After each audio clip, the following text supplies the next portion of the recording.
One of the biggest problems in all of product development is the fact that customers speak a different language from the language that product developers need to deal with. And now what do I mean by that? Customers tend to talk in very soft customer language. So they'll use expressions like they want a powerful computer or a roomy front seat in their car.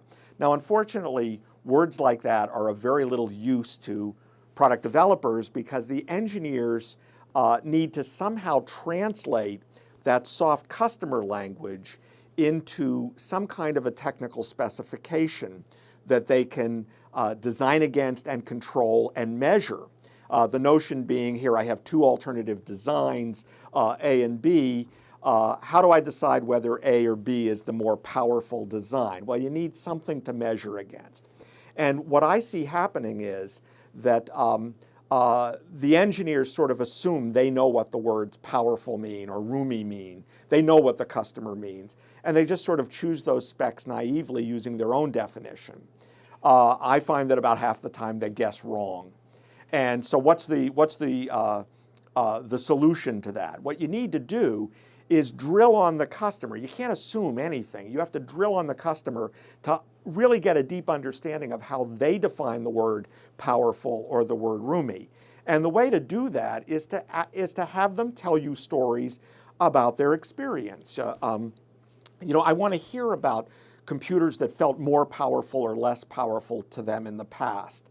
I want them to talk about various cars they've had where the front seat felt roomier or less roomy. And then we can choose the specs more intelligently.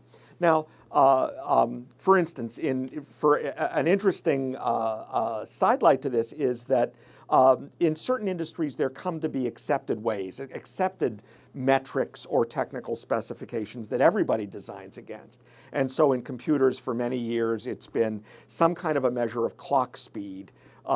Used to be called MIPS, millions of instructions per second. Now it's measured in gigahertz, and RAM. And those were the two primary things that everybody designed against.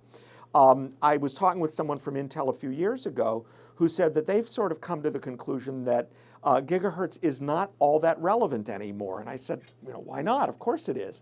They said no, because today's chips are so incredibly fast that the raw processing speed of the chip is rarely a constraint. The thing that is a constraint today is the phenomenon they call bandwidth, which is how quickly you can move data around on a local area network or especially up and down off the internet.